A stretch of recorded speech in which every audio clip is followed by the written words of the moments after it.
I've been thinking about maybe even writing something called Reframing the DMT Experience, because it's gotten, into the mainstream by now. People not doing the drug, but having an awareness of it, and having a set of ideas about it. And one of these ideas that's very strong is that you meet creatures there. There are beings, and that's what the whole thing is about. And that's not wrong, but in my experience, it's been my view of that part of the experience has been evolving, and I'm not sure if that's the most helpful way to look at the thing, that you meet these beings there. I'm feeling more these days that having a personality, or having a quality of an awareness of something that looks at things, is part of the overall thing. So it's like I'm an experiencer, and I'm looking at this geography of consciousness or experience. There's this landscape of things happening, and one of the things about the thing that's happening is it's looking back at you. It's just a quality. It's like there are different qualities of what is going on, and one of them is there's awareness. So it's not, to me, lately, it's not that I'm meeting an other or the other. It's more that you're able to see that the experience is looking back at you when you're looking at it. Sort of like Nietzsche's thing. When you stare into the abyss long enough, the abyss stares back at you. I didn't feel like it's an abyss. Those are not the words that I would use to describe that experience of mine, but it's like if you look at something long enough, it's gonna look back at you. There's another quality there that I've been thinking about, which is, I think that anything that you're experiencing is in some way experiencing you. One approach to that was, I'm kind of rambling here. There was this one trip that was a changa trip. People refer to it as smokable ayahuasca. It's also a mix of herbs. And that was the only trip that I had where I felt angry at those beings, the feeling that there's a presence there. And there were two trips separated by a little break, and during the break I was like muttering to myself, you assholes, you think you can just do that? And it was this, I guess, coldness that I didn't like about them. It felt that there's my level of experience, my ordinary level of experience, and I'm going through things. I feel love, or I feel sorrow, or there's shit's happening in my life that I think is so important, and I'm trying to extract experience or meaning out of it. And then I felt that at the same time, in parallel to my world, there's this other world where these other beings exist, and they're getting something out of it too. They're getting something out of my experience. And though my experiences with DMT were all very positive, I felt that they didn't really care about that. That was not an important part to them. It was more like whether they can get the thing that they're getting out of it or not. And if I was experiencing not finding meaning, but instead I was in severe pain or something, if they were still getting whatever they're getting out of it, they would be just fine with that too. And so I was angry at them, and I put more chunk in my pipe and said, I'm coming back to you, motherfuckers. This is not done. But anyway, so later I was writing something. I wanted to write a thing about Scientology. And the idea was that there are ideas or ideologies or systems of thought or things happening in the world where you wouldn't want to embrace them. Like Scientology, I have a pretty negative view of. people call it a destructive cult. There's abuse happening. There's family ties being broken. There are many bad things about it, and it's very tacky. On aesthetic grounds, you can also have a problem with it. But I find it less so these days. But there was a long time where I found it just fascinating because of how many different things are intertwined there. How the totalitarian aspect of the social structure of this church works, the history of it, how people are tricked into it, how people do get something out of it in terms of self-help and stuff like that. The weird mythology of it, how people are kind of led through a trajectory where at a certain point they're willing to accept the weirdest, tackiest worldview that's given to them at a certain level. Like you've gone through years of practice and spending money, and now all your friends are people in the same cult, and then at that point you're told, here's what's really happening. And then there's a story about aliens that were exiled on Earth and then bombed with hydrogen bombs, and that's supposed to be your reality now. How do you get there? Like, there were all of these interesting things about it. And so I was going to write something about Scientology with the premise that some ideas you want to build a relationship with. Some ideas are good, and you want to do something for the idea, express it in a good way, and then the idea will be good to you as well. Some ideas can be, they're not necessarily great as they are now, but you can elevate them. You can, like, I was thinking about the flat earth view. We snicker at it and we think this is really unfortunate that people, believe something so silly. But you can look at it in a more charitable way, and you can find an interpretation to that idea that would make it better. Yeah, you can frame it as, like, this is happening. It's already happening. There are people who are embracing that worldview. And so you can study it and look at it with a warmer kind of perspective, and you can think that this is people trying to reclaim the direct experience. This is people trying to reject arbitrary authority. These are people who, or maybe this is a symptom of the education system not being very good. You can find a way to express the idea that would be, the idea, if it were alive, would appreciate it. Like, you did a good job of, like, painting it in a bigger light, a better light. Mm-hmm. And maybe it's going to be helpful generally. Maybe, instead of people looking down and at flat earth believers, maybe you'll build a little bit of a bridge. Maybe those people, when reading your description of what they believe, would be grateful, and it'll make them more understandable to others. All of the stuff like that. And then with Scientology, I felt I didn't want to elevate it. I think it's a harmful system, but I thought there's so much meaning that can be extracted from it. By studying it, by looking at it, its dynamics, you can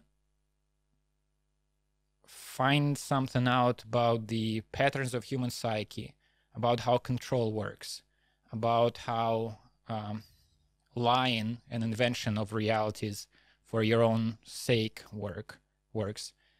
And so the idea was that I don't want to, like, directly engage with Scientology. I don't want to help it out, but I can get something out of studying it and looking at it and analyzing it. And so I was writing that thing, and suddenly I thought of that DMT, that Changa trip, where my problem with these entities was that they were getting something out of my experience, and they didn't really care about my experience, right? They were using my going on for their own sake. And I had a problem with that. And so now I suddenly felt bad about my conceit to do that with Scientology. All right. Where I thought where I thought you were gonna go. This whole idea of ideas becoming embodied and having personalities, being sentient somehow, I find really interesting. I guess I have what is maybe a trite view of this, and this is one way I understand, my own sort of DMT ayahuasca trip, is that ultimately all those things are parts of myself. Mm-hmm. They're all reflections of what's going on in me. I've one way I think about the human quest for knowledge, and this comes especially from physics and cosmology, which is trying to understand the totality of the universe and is looking back into time and trying to find the origin of time and space. And, one person who did this in an incredibly imaginative but also rigorous way was a physicist named John Wheeler, who's this amazingly creative thinker, but also was one of the early developers of quantum mechanics. And it seemed to me that when you get to you're looking down into matter, you're looking for answers further and further down, below electrons, below quarks, below superstrings, whatever. And then you're also looking out at the borders of the universe. So you're looking in both directions, and you're expecting to find some kind of answer at the end, like God or whatever. And the paradox of physics, and this is something that Wheeler expressed very clearly and he wrestled with, is that ultimately we're seeing our own reflections everywhere. We go down into the Planck scale, which is the scale of physics where everything is supposedly unified and from which time and space emerge. And there's our own face looking back at us. We look at the origins of the microwave background, which is the afterglow of the Big Bang. We're trying to see what was there at the first moment of creation of the universe, billions of years before humanity even existed. That's our own face looking back at us. Can you put a finer point on it? Like, say, at the micro scale, our face looking back at us is what exactly? How does that work? That it's that we realize that it's the tool that we're using to measure things. We're seeing more about that than about the thing we're trying to measure. Part of this comes from quantum mechanics. So there's this peculiar aspect of quantum mechanics that says that that when we actually observe things, as opposed to just modeling them with our theories, then we make them take a certain form. And it's the act of observation that does that. So what Wheeler said, the way he put this, is that maybe reality is participatory, that reality comes out of a kind of interaction of ourselves, our minds, our consciousness with the physical realm, but we somehow define the physical realm with the questions that we ask of it. And it's very close to a kind of idealism, which says that consciousness is the primary substance of the universe.